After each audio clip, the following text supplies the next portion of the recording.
will be embarking on an urgent appeal at the Constitutional Court. Now, the Commission says it needs clarity on a number of matters following the court's November Tlokwe ruling, which had serious implications on the capture of voters' addresses.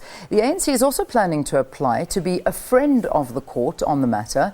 To give us a little bit more detail, we are joined in studio now by Jessie Duarte, the ANC's Deputy Secretary General. Good to have you in studio. Thank you very much. Good morning. All right, so now we've got the ANC's views on the Electoral Court ruling, which led to the IEC postponing the by-elections last week in 4 provinces. You're not very happy about this, so let's just go into it a bit deeper. Well, Leanne, in November last year, 15th of November, the Constitutional Court made a ruling based on an application by some independents from Tlokwe,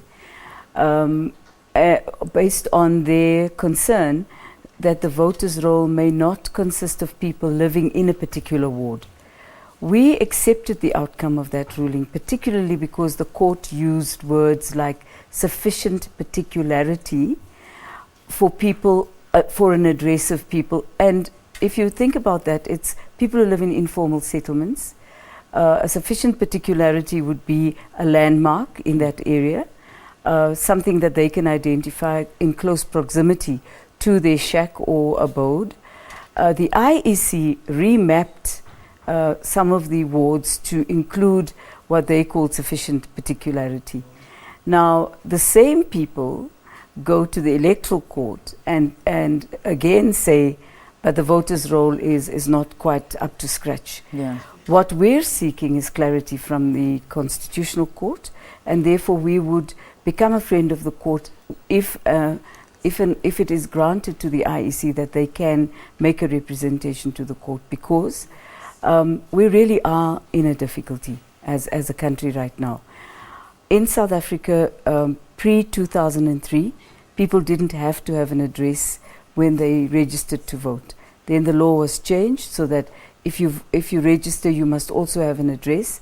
And in the case of people in informal settlements, that was a little bit blurred. None of us want busing. None of us want electoral rigging. Yeah. None of us want any of that. So we really appreciated the Constitutional Court's outcome in November.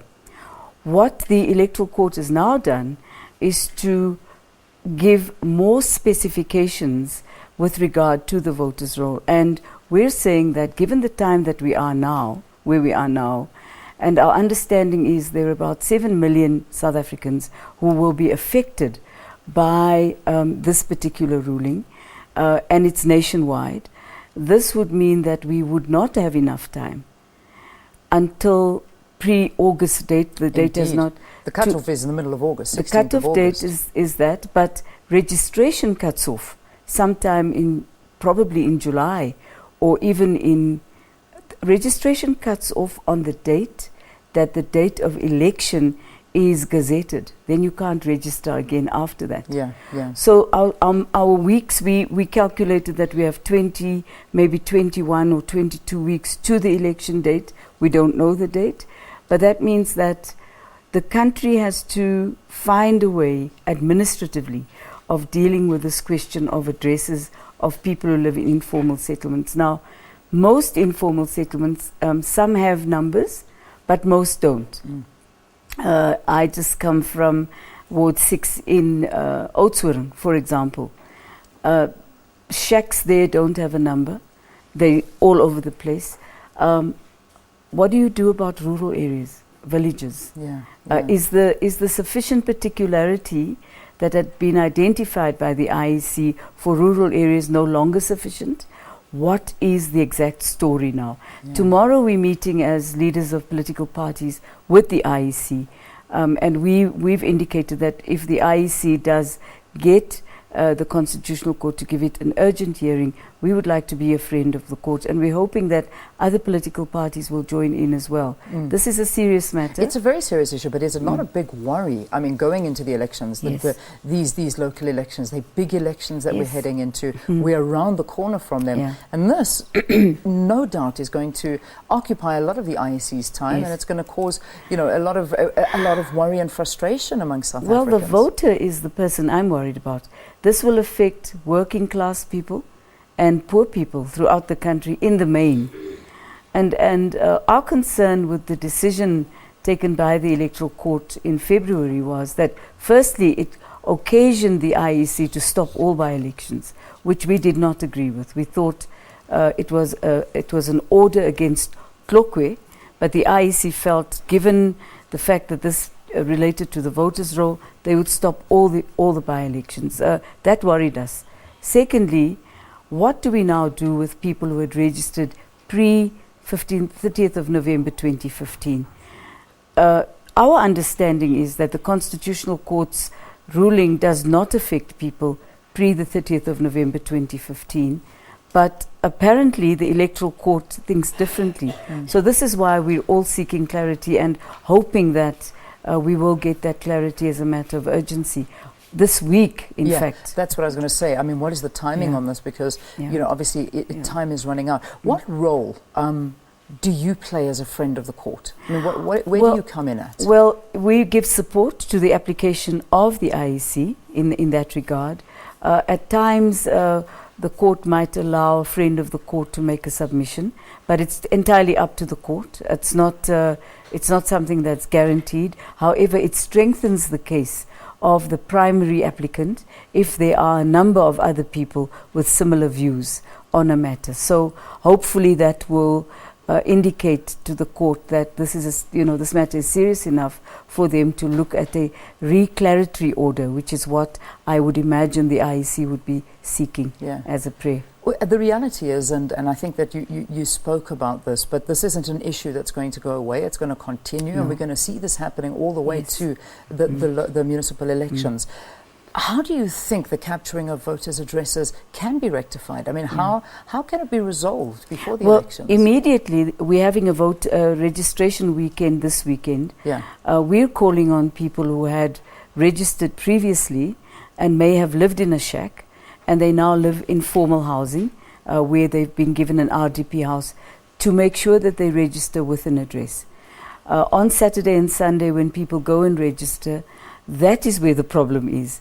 Do they use the IEC's new map, which gives the specific area a landmark, and use that as an address? And in the Tlokwe issue, that was not accepted by the Electoral Court. Now, this is the clarity we're seeking. We have days, in fact, to get this clarity going. We have a registration weekend earmarked for this weekend by the IEC.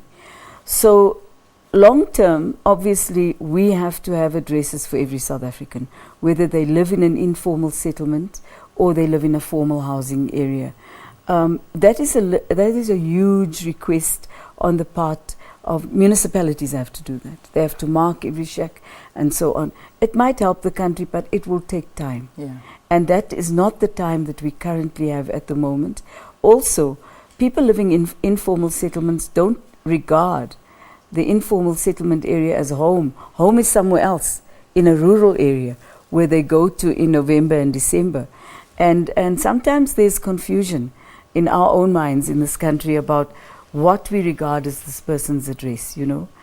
Is it the address, the domicile at the time of an election, which is what the Electoral Act says, at the time of an election?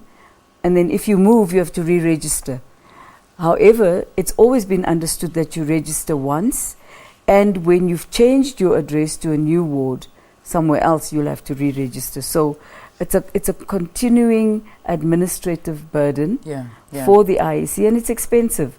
And we're hoping that people will respect the IEC.